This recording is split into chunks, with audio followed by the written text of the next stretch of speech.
পীরের ছেলে যদি মূর্খ হইয়া যদি পীরের রূপ ধারণ করে, এইটা মানুষ দেখবে না, আর এই মূর্খের হাজার হাজার অনুসারী হবে, সবগুলো জাহান্নামে যাবে। কথা বলেন ঠিক না বেঠিক? শেষে বলছে পীরের পোলা পীর হইলে তোমাদের কাছে দোষ, আর আলেমের ছেলে বদ্দিন হইলে দোষ না। এতক্ষণ প্রমাণ করলাম সে যেটাকে বদ্দিন মনে করতেছে আসলে সে মূর্খ, সিলসিলা তার মূর্খ, এই জন্য সে মনে করতেছে। আর যদি এটা ধরেও নেই, তাহলে আমি বলবো হ্যাঁ, পীরের ছেলে মূর্খ হইয়া পীর হইলে আসলেই দোষ, কিন্তু আলেমের ছেলে বদ্দিন অজাত হইলে দোষ না। কেন দোষ না? কারণ হইল আলেমের ছেলে যদি জালেম হয় তো মানুষ তো এটা উপরে দিয়ে দেখবেই যে এটা জালেম, মানুষের এত ক্ষতি হবে না, ক্ষতি হলে ছেলেটার হবে। কিন্তু পীরের ছেলে যদি মূর্খ হইয়া যদি পীরের রূপ ধারণ করে, এইটা মানুষ দেখবে না, আর এই মূর্খের হাজার হাজার অনুসারী হবে, সবগুলো জাহান্নামে যাবে। কথা বলেন ঠিক না বেঠিক? বাস্তবতা এটা। আপনি দেখেন, দলিল লাগবে সূরা বাকারা 124 নম্বর আয়াত। আল্লাহ এটা বলে শেষ করি। হযরত ইব্রাহিমকে আল্লাহ তাআলা বলতেছেন, ওয়া ইযিবতালা ইব্রাহিম রাব্বুহু বিকালিমাতিন ফাআতাম্মাহুন্না। আমি আমার ইব্রাহিমকে পরীক্ষা করছি, উনি পরীক্ষা পাস করছে। আমি বললাম ইন্নী জাইলুকা লিন্নাসি ইমামা, তোমাকে আমি সমগ্র মানব জাতির জন্য আমি ইমাম বানাইলাম। এবার হযরত ইব্রাহিম বলতেছে, আল্লাহ ক্বালা ওয়া মিন যুররিয়াতি, আমাকে তো ইমাম বানাইছেন সমগ্র মানব জাতির জন্য, তা আমার পরিবার যারা আমাদের পরিবারভুক্ত তাদেরকে আপনি ইমাম বানান। আল্লাহ তাআলা কি উত্তর দিলেন? আল্লাহ বলেন, ক্বালা লা ইয়ানালু আহদিজ জালিমিন। হ্যাঁ ইব্রাহিম, তোমারে বানাইছি, কিন্তু আমি কোন জালেমকে আমার এই মানসাব, আমার এই মর্যাদা আমি দান করি না। এই কথার দ্বারা স্পষ্ট কি, ইব্রাহিমের বংশ থেকে যারা আসবে সবাই ইব্রাহিম হবে না। এইটা সমাজের জন্য এত ক্ষতিকর না, কিন্তু ইব্রাহিমের ঘরে আইসা ইব্রাহিম না হয়েও যদি ইব্রাহিমের কেউ ভেষ ধরে, সেটা যত ক্ষতিকর হবে। এই জন্য আল্লাহ এটা বলছেন। আমিও বলি, পীরের ছেলে মূর্খ হইয়া পীর হইলে তত ক্ষতি হবে যত ক্ষতি হবে না পীরের ছেলে যদি মূর্খ হিসাবে সমাজে পরিচিত হয়, তাহলে সেই ক্ষতি নাই। কথা বলেন ঠিক না বেটি? বাস্তবতা। আল্লাহ আমাদেরকে হেফাজত করুক। এগুলো তো সিন্ডিকেট নিয়ে কথা বলেন, জাগতিক সিন্ডিকেটের চাইতেও হুজুরদের সিন্ডিকেট যে আরো ভয়াবহ, এটা আপনারা জানেন? এটা আপনারা জানেন না দেখে তো সিন্ডিকেটের ভিতরে কেউ সিন্ডিকেট বুঝা লাইলে সিন্ডিকেটের ভিতরে থাকে না। তো আপনি কি কইবেন কোন?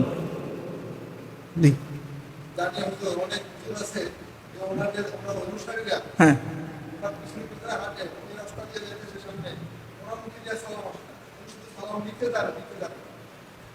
আর যারা আমাদেরকে মানে সাধারণ সিন্ডিকেটে যদি বলায়, তারা আমরা কতদিন জিনিসপত্রের সিন্ডিকেট করতেছি, যে একটা বর্তমান আমাদের সিন্ডিকেট, ওরা তো কি জানি, ওরা সালাম দিতে দিতে ব্যস্ত হয়ে যাবে। আচ্ছা দেখেন, একটা ঘটনা উল্লেখ করি। 2 দিন আগে এক বড় আলেমের নাতি এয়ারপোর্ট দিয়ে আসতেছে, তো তার পরনে একটা ফতুয়া মানে ঢোলা ঢালা আর কি, আর একটা ট্রাউজার, আর দাড়ি আছে মোটামুটি 1 মুষ্টির থেকে কিছুটা কম। আপনার দাড়ি কি 1 মুষ্টি? আপনি কি 1 মুষ্টি রাখেন? 1 মুষ্টির থেকে কম। আপনার দাড়ি 1 মুষ্টির থেকে কম না? আচ্ছা এটা দেখেন না, আমরা ডরায়েন না। আমাদের হানাফি মাযহাবের ফতোয়া হচ্ছে যে 1 মুষ্টির থেকে কম রাখার কোনো সিস্টেম নাই, বরং এটা হারাম। আচ্ছা ডরায়েন না, শুনেন। এখন এই ছেলেটার ছবি ফটো আইনা পুরো বাংলাদেশে ছড়াইয়া দিছে যে দেখো, পীরের ছেলে পীর হইলে তোমাদের কাছে দোষ, আর আলেমের ছেলে বদ্দিন, এটা কোনো দোষ নাই। আর আপনি কি বুঝতে পারতেছেন সে কি দেখা বদ্দিন বলছে? তারে দাড়ি 1 মুষ্টির নিচে আর ফতুয়া পড়ছে, তাও ঢোলা ট্রাউজার পড়ছে, এটা দেখা তার মনে হইতেছে সে কি দিনদার না, সে কি বদ্দিন। আপনি সিন্ডিকেট গুলো বুঝেন আজকে। আচ্ছা এই আলোচনাটা আজকে করলে ভালো হবে, আপনারা অনেক কিছু যাই না যাবেন, তো জানার দরকার আছে। এগুলো চাপায় রাখার কিছু নাই, আসলে জানার দরকার আছে। আর কত না যাই না থাকবেন। এবার দেখেন, 1 নাম্বার হচ্ছে দাড়ি 1 মুষ্টির নিচে রাখলে যে হারাম, এটা তো শুধু একটা স্কুল অফ থট, অর্থাৎ হানাফি মাযহাবের ফতোয়া। আপনি দেখবেন এই হুজুররা বলে যে 4 মাযহাবের একই ফতোয়া যে দাড়ি 1 মুষ্টি রাখা ওয়াজিব। মিথ্যা কথা। আপনি কি এটা জানেন? 4 মাযহাবের মধ্যে শুধুমাত্র হানাফি মাযহাবে ওয়াজিব বলতে কিছু আছে, এটা বলে। আর বাকি 3 মাযহাবের কাছে ওয়াজিব শব্দ বলতে কিছু নাই, হয় ডাইরেক্ট ফরজ নয়তো ডাইরেক্ট সুন্নত। তাহলে 4 মাযহাবের কাছে দাড়ি 1 মুষ্টি রাখা ওয়াজিব, এই কথা আসলো কোত্থেকে? এবার আসেন দেখেন, দাড়ি 1 মুষ্টি রাখা রাসূলুল্লাহ কোনো পরিমাপ বলেন নাই। রাসূল বলছেন দাড়ি লম্বা করো, মুছ খাটো করো। এখন কতটুক লম্বা করবেন এই বিষয়ে রাসূল কিচ্ছু বলেন নাই। তবে আমরা এই ফতোয়া কোত্থেকে আনলাম এটা পরে আসেন। এখন এই ছেলেটাকে, তার লগে আপনার কোনো শত্রুত্ব নেই, হয়তো সে এক দলের আপনি আরেক দলের, ব্যাস তার ফটো আইনা পুরা দেশে এটা ভাইরাল করে দিছে যে বদ্দিন। যে আপনি যে জিনিসটা দেখে তারা বদ্দিন বললেন, এটা তারা কি প্রকাশ পাইলো? যদি এই ছেলের দাড়ি এক মুষ্টির কম, বলে আমগো মাস্টার সাহেবের দাড়ি এক মুষ্টির কম, এখন যদি আমি বলি এই লোকটা বদ্দিন, তাহলে এক নম্বরে ওনাকে বদ্দিন বলার আগে আমাকে ইমাম নববীকে বদ্দিন বলতে হবে, ইমাম রাফিঈকে বদ্দিন বলতে হবে। আপনি কি জানেন পুরা শাফি মাযহাবের 800 বছরের যত আলেম যত ইমাম সব বদ্দিন, শুধু দিনদার হইলাম আমার নদীর পাড়ের পীর আর আমি শুধু দিনদার, আর সব বদ্দিন। দেখেন পড়ালেখার দৌড় কত জিরো হইলে আমাদের এইরকম সিন্ডিকেট তারা তৈরি করে। শুনেন কথাটা, এক নম্বর দেখেন, আমি যে বললাম এটা তো দলিল দিতে হবে।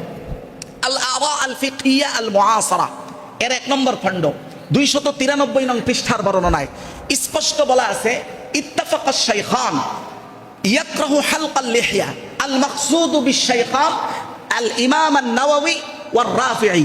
শাফি মাযহাবের দুইজন বিখ্যাত ইমাম, একজন ইমাম নাবাবী, আরেকজন হচ্ছেন ইমাম রাফিঈ। ইমাম নাবাবী কে জানেন? একটা হাদিস এটা কি আসলেই রসুলের হাদিস কিনা, এগুলো যেই সকল ইমামরা সবচেয়ে বেশি তাতবিক করেছেন, নির্ণয় করেছেন, যাদের কথার উপরে ভিত্তি করতে হয়, এই ব্যক্তিদের একজন হলেন ইমাম নাবাবী। আপনি বুঝতে পারছেন? ওনার ফতোয়া হলো, ওনার এবং ইমাম রাফিঈ দুইজনের ফতোয়া হলো দাড়ি ডাইরেক্ট শেভ করে ফেলা হলো মাকরু, আর আমাদের হানাফি মাযহাবের ফতোয়া হলো হারাম। হ্যাঁ, বুঝছেন কথা? দাড়ির নির্দিষ্ট কোনো পরিমাপ ওনারা বলেন না, না দাড়ির নির্দিষ্ট কোনো পরিমাপ নাই। যদি এখন আপনারা আমি বদ্দিন বলতে যাই, তাহলে 1 নম্বর ইমাম নববীকে বদ্দিন বলতে হবে। শুধু তাই না, আপনি দেখেন শাফি মাযহাবের যত বড় বড় আলেম, একেবারে সাইদ কুতুব শহীদ রহমতুল্লাহ আলাইহি, আপনি তার নাম শুনছেন? তাকে মিশরের সরকার ফাঁসি দিছে, ফাঁসি দিয়া মারছে। কেন? তিনি একটা তাফসির লিখছিলেন, আর তাফসির ফি জিলালিল কোরআন, যেই তাফসির আমার পীরকে 500 বার বাটলে ওরকম একটা তাফসির লিখতে পারবে না, ওনারও দাঁড়িয়ে এক মুষ্টি না। তাইলে আমার পীর শুধু দিনদার, সাইদ কুতুব শহীদ রহমতুল্লাহ আলাইহি উনিও বদ্দিন, এই মূলনীতি অনুযায়ী। আপনি বুঝতেছেন? এবং শুধু ইমাম নববীর মৃত্যু মোটামুটি এই পর্যন্ত 750 বছর আগে হয়েছে। তো 750 থেকে 800 বছরে জগৎ বিখ্যাত শত শত হাজার হাজার ইমাম থেকে আলেম, লক্ষ লক্ষ শাফি মাযহাবের পরবর্তী সব পুরা এক মাযহাবের সবাইকে আপনি এই ফতোয়া দ্বারা বদ্দিন বলে দিতেছেন, একা আপনি দিনদার হয়ে গেছেন। আপনি চিন্তা করতে পারেন পড়াশোনার দৌড় কত কম। ইমাম নাওয়াবী ওনার একটা বিখ্যাত কিতাব আছে শারহ সহিহ মুসলিম, মানে মুসলিম শরীফের ব্যাখ্যা গ্রন্থ, ওটা 3 নম্বর খণ্ড 151 নং পৃষ্ঠায় উনি এই দাড়ির ব্যাপারে স্পষ্ট বলেছেন যে ইখতালাফাস সালাফ হাল লিযালিকা হাদ্দুন, দাড়ির কি আদৌ কোনো নির্দিষ্ট পরিমাপ আছে কিনা, এটা নিয়ে সালফে সালেহিন একেবারে 1000 বছরের আলেমরা পর্যন্ত মতানৈক্য করেছে। ফামিনহুম মান লাম ইউহাদ্দিস ফি যালিকা শাইআ, তাদের কারো কারো মত সালফে সালেহিন, আজকের আলেম না, যাদের উপরে ইসলাম ভিত্তি করে, এদেরও অনেকে মনে করতেন দাড়ির কোনো নির্দিষ্ট পরিমাপ নাই। তাহলে আমি যদি আপনাকে বদ্দিন বলি, তাহলে এই সালফে সালেহিনদেরকেও বদ্দিন বলতে হবে। দাঁড়াবে কি আমি আমার পিসাব দিনদার আর সব বদ্দিন, এটাই দাঁড়াবে। আপনি বুঝতে পারছেন আমার কথা? এবার আসেন 2 নাম্বার, এটা আজকে বলতে হবে, কারণ জানেন আমি এই জায়গাও একজন ভালো একজন লোকের থেকে এরকম ইয়ার শিকার হয়েছে। একজনকে দেখায় বলছে যে এই লোকটা বুড়ো হয়ে গেছে, এখন পর্যন্ত শার্ট পরে, খুব ঘৃণার সাথে বলছে। তার দৃষ্টিতে এই যে আমার যারা মুসল্লিরা শার্ট পরে আসছে এরা সব বদ্দিন, যারা পাঞ্জাবি পরে আসছে তারা দিন না। এবার পোশাকের বিষয়টা দেখেন, ও এটা মাঝখান দিয়ে রয়ে গেছে। দাড়ি যে আমরা এক মুষ্টি রাখা ওয়াজিব মনে করি, এটা কোত্থেকে মনে করি? এটা একটু আসি, এইটা হাদিসেও নাই, কিন্তু এটা ইজমায়ে উম্মত হইছে। কোরআন, হাদিস, ইজমা, কিয়াস, 4টা জিনিস না। ইজমা এগুলো বিস্তারিত বিষয়। ইজমা আবার 2 ধরনের, একটা অকাট্য ইজমা আর হলো সম্ভাব্য ইজমা, ইজমায়ে জান্নি। আসলে দাড়ির বিষয়ে আমরা যে ফতোয়া দেই হানাফি মাযহাব, এটা হলো ইজমায়ে জান্নির কারণে আমরা এই ফতোয়া দেই, মানে হলো সম্ভাব্য ইজমা। কেন সম্ভাব্য ইজমা? 4 মাযহাবের 4 জন ইমাম এটাতে একমত কিনা এটা নিশ্চিত না, কারণ ইমাম শাফি রহমতুল্লাহ আলাইহি থেকে এই বিষয়ে 2 ধরনের মন্তব্য। এক মন্তব্য অনুযায়ী আমাদের সাথে উনি একমত, আরেক মন্তব্য অনুযায়ী একমত না। তাহলে এটা অকাট্য হইল না সম্ভাব্য হইল? সম্ভাব্য। আর সম্ভাব্য ইজমা যদি হয়, তার বিরুদ্ধে যদি কেউ যায় তাকে আপনি মন্দও বলতে পারবেন না, কাফের বলা তো দূরেরই কথা। দেখেন আমি দলিল দিই, আল্লাহু আকবার। একটা কিতাব শারহ উসুল আল বাজদাউই, আল আসরার, কাশফুল আসরার শারহ উসুল আল বাজদাউই, এটা লিখছেন আব্দুল আজিজ বিন আহমদ আল বুখারী। এই কিতাবটা আমার কাছে যেটার অনুযায়ী আমি দলিল দিয়েছি সেটা তুর্কিস্তানের ইস্তাম্বুল থেকে ছাপছে। এই কিতাবে স্পষ্ট, সম্ভবত 3 নম্বর খণ্ড 261 নং পৃষ্ঠায় স্পষ্ট বলা হচ্ছে যে যারা ইজমায়ে জান্নি মানে সম্ভাব্য ইজমার বিরুদ্ধে যাবে তাদেরকে কাফেরও বলা যাবে না, তাদের ব্যাপারে কোনো খারাপ মন্তব্য করা যাবে না। কিন্তু কেউ যদি বলে ইজমা নামক জিনিসটাই আমি মানি না, তাহলে কিন্তু ভিন্ন হিসাব। কিন্তু কোনো নির্দিষ্ট মাসলায় যদি কেউ বলে যে না এই ক্ষেত্রে ইজমা হয় নাই, তাহলে তাকে খারাপ বলার কোনো সুযোগ নাই। এবার পোশাকে আছেন, আমাদের কাছে এইটাই ফতোয়া। আপনি যদি হানাফি মাযহাবের অনুসারী হন তাহলে আমি আপনাকে এটাই বলবো যে আপনি এক মুষ্টি দাড়ি রাখেন, এটাই সঠিক আমার কাছে। কিন্তু আপনি না রাখলে আপনাকে আমি খারাপ বলার কোনো সুযোগ নাই। কেন? আপনি দেখেন হানাফি মাযহাবে অজুর শুরুতে বিসমিল্লাহ বলতে হয় না, অজুর জন্য আলাদা নিয়ত করতে হয় না। এটার বিস্তারিত ব্যাখ্যা আছে, কেন করতে হয় না এটার বিস্তারিত ব্যাখ্যা আছে। কিন্তু শাফি মাযহাব বলে যে আপনি অজুর শুরুতে বিসমিল্লাহ বলতে হবে, না বললে অজুই হয় নাই। কিন্তু ওনাদের কাছে বিসমিল্লাহ বলা জরুরি, কিন্তু ওনারা কখনো এটা বলে না যে তোমরা হানাফি মাযহাবের যারা বিসমিল্লাহ ছাড়া অজু করো তোমাদের অজু হয় না, নামাজও হয় না। যদি এইটা বলতো তাহলে কি হয়ে যেত, পেছ লেগে যেত। ওনারা জরুরি মনে করে আমল করে, কোনো সমস্যা আছে? কোনো সমস্যা নাই। কিন্তু তারা তো এটা বলে না যে আমার আমলটা হয় না। আপনি এক মুষ্টি দাড়ি রাখেন, কোনো সমস্যা নেই। কিন্তু আপনি যখন বলবেন যে এক মুষ্টি দাড়ির নিচে একজন আছেন, এটা বদ্দিন, সমস্যাটা তখনই। পোশাকের বিষয় আসেন, পোশাকের ব্যাপারে আল্লাহু আকবার, একজন আরেকজনের ঘৃণা করতেছে। দেখেন সে শার্ট পরছে দেখে সে মনে করতেছে এই লোকটা বদ্দিন, আমি পাঞ্জাবি পরছি, জুব্বা পরছি, আলখাল্লা পরছি, আমি দিনদার। এই বিষয়টা একটু ক্লিয়ার হওয়া দরকার। পোশাকের ব্যাপারটা এটা কিন্তু সমাজে একদম প্রতিষ্ঠিত, কারণ এই হুজুরদের পড়ালেখা খুবই অল্প এবং সিলেবাসে যা আছে তাও তারা গভীরভাবে থিসিস করে পড়ছে তা না, এই সচ্চরিভাবে পড়ছে। সিলেবাসের বাইরে পড়াশোনা তো নাই বললেই চলে। দেখেন পোশাকের ব্যাপারে স্পষ্ট মন্তব্য হলো, আপনি দেখেন তাফসিরুল মানার দেখেন, আর তাফসিরুল বায়ান লিল আহকামিল কোরআন দেখেন, সৌদির ছাপা, আমি যেটা থেকে বলতেছি 4 নম্বর খণ্ড 1887 নং পৃষ্ঠায় স্পষ্ট বলা আছে ওয়ালা ইউজাদু জিয়ুন ইউসাম্মা জিয়া আল উলামা। এমন কোন ইসলামে পোশাক মোটেই নাই যে পোশাকটাকে আলেমদের পোশাক হিসেবে পরিচিত করা হবে, এমন কোন পোশাক নাই ইসলামে। এমন কি বলা হচ্ছে ওয়ালা লিবাসুন ইউসাম্মা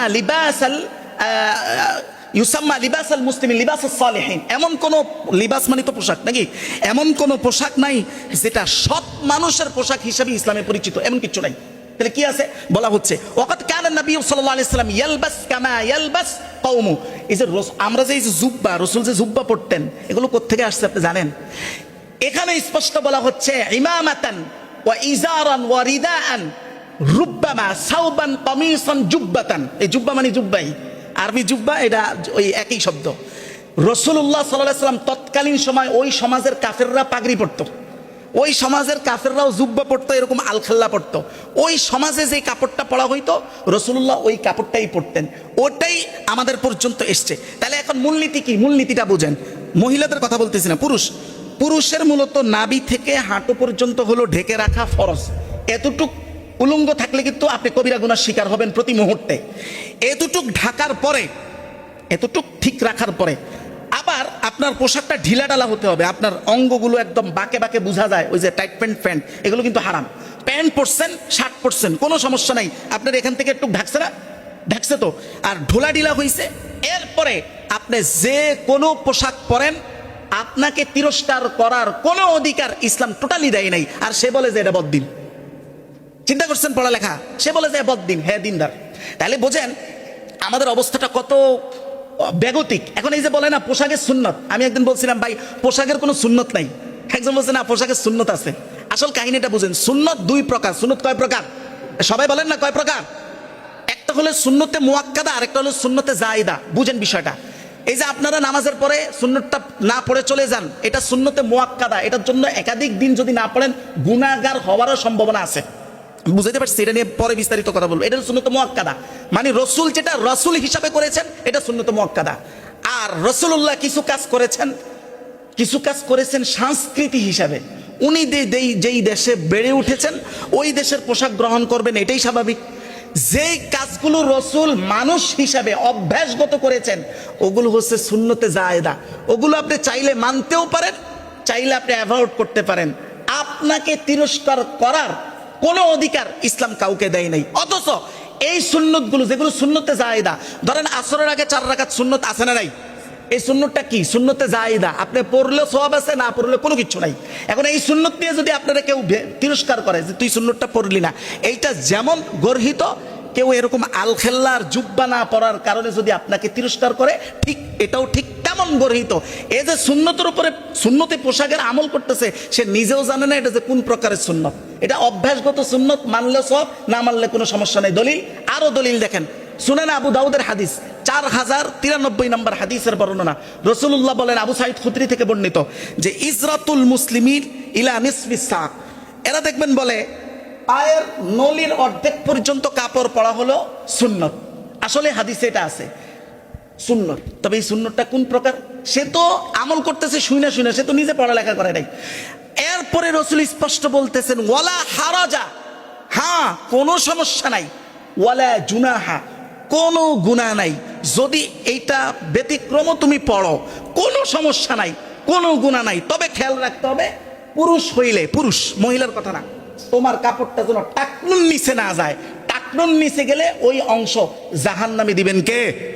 আল্লাহ। বাস এতটুকু। এখন আমি যে একটু পড়ছি কোনো সমস্যা নেই, আপনি যে শার্ট প্যান্ট পরছেন যদি টাকনুন নিচে না যায় থাকে, পোশাকটা যদি ঢিলা ঢালা হয়, আমার যেই হুকুম, আমার দিনদারিত্ব যা, আপনার দিনদারিত্ব তা। অথচ এগুলোকে কেন্দ্র করে এই অবস্থা সমাজে সৃষ্টি করছে। তাহলে জিনিসটা কি দাঁড়াইলো? আমাদের ওই যে গ্রামের চাচা, এক চাচা আরেক চাচার লগে মারামারি করে জায়গা জমিন লয়া। তো ভাই জায়গা জমিনের তো একটা ভ্যালু আছে, ভ্যালু আছে না? হযরত যখন মদিনায় মুসলমানরা গেছে, পানির কূপ নাই, খুব কষ্ট পাইতেছে, তখন রাসূলুল্লাহ এই ঘোষণা দিচ্ছেন, যেটা আল ওয়াফা উল ওয়াফা এই কিতাবে এসছে, কেউ যদি কূপটা কিনে দাও তো তোমার আমি জান্নাতের সুসংবাদ দিলাম। হযরতে ওসমান রাদিয়াল্লাহু তাআলা টাকা পয়সা বেশি ছিল না, ধনী, উনি কূপ কিনে দিছে। তাহলে দুনিয়ার জায়গা অবস্থা ভেদে দাম আছে না নাই? কিন্তু ভাই এই হুজুররা, আমার চাচা তো কিলাকিলি করে জায়গা লইয়া, এটারও তো একটা ভ্যালু আছে। এই হুজুররা কিলাকিলি করতেছে জামার রং লইয়া, পাঞ্জাবি লইয়া, টুপি লইয়া। তো দাঁড়াইতেছি কি ঘটনা? মানে আমরা, আমার গ্রামের যে চাচা, যে আমার থেকে ইসলাম শিখবে, তার চাইতো আমার মানসিকতা আরো নিম্ন, আরো নিচে। কথা বলেন ঠিক না বেটি? আরো নিম্ন। তাহলে যখন অবস্থাটা এটা, তখন তার বুঝতে বাকি নাই। রাসূলুল্লাহ সাল্লাল্লাহু আলাইহি ওয়াসাল্লাম বলেছেন যে একটা সময় আসবে, আসমানের নিচে সবচেয়ে নিকৃষ্ট প্রাণী, সবচেয়ে নিকৃষ্ট মানুষগুলো হবে এই আলেমরা। আর সেই নিকৃষ্ট প্রাণী নামক এই আলেমদের খপ্পরে পড়ে, সিন্ডিকেটে পড়ে, তারা নিজেদের দল ভারী করার জন্য ইসলামকে, অধর্মকে ধর্ম হিসেবে মানুষের উপরে চাপায়া দিয়া এই সিন্ডিকেট করে আজকে সারা মুসলিম বিশ্বকে টুকরায় টুকরায় বিভক্ত করে দিছে। কথা বলেন ঠিক না বেটি? বাস্তবতা এগুলো, বাস্তবতা এগুলো। এই বিষয়গুলো আমাদের নিরপেক্ষ মেজাজে জানতে হবে। আমার এই কথা যদি আপনার পীরের বিরুদ্ধে যায়, আর আমি যদি দলিল দিয়ে থাকি, সেই দলিলের খণ্ডন যদি আপনার কাছে না থাকে, আপনার জন্য এটা মানা ওয়াজিব। আর যদি খণ্ডন থাকে, তাহলে আপনি খণ্ডন করে আমাকে সংশোধন করেন, বেশ। আর যদি বলেন খণ্ডনও নাই, আমি মানিও না, কারণ আমি একজন পীরকে মানি, তো এইটাই তো আলোচনা হইতেছিল। এটা হলো বড় শিরকের দ্বিতীয় প্রকার, যেটা সূরা তাওবার 31 নম্বর আয়াতে আমরা বলেছি যে পীরকে, রাজনৈতিক নেতাকে এমন ভাবে মানা যে কোনো দলিল কিচ্ছু মানি না, আমার নেতা বলছে এটাই শেষ কথা। এটা হলো আল্লাহর মতো করে মানা, এটা হলো শিরক। আর সব গুনার ক্ষমা আছে, শিরকের ক্ষমা নাই। আল্লাহ তাআলা আমাদেরকে এগুলো বুঝার তৌফিক দান করুন। পড়েন আমিন। ওয়া আখির দাওয়ানা আনিল হামদুলিল্লাহি রাব্বিল আলামিন। যারা সুন্নত পড়ে নাই, সুন্নত পড়ে নাই।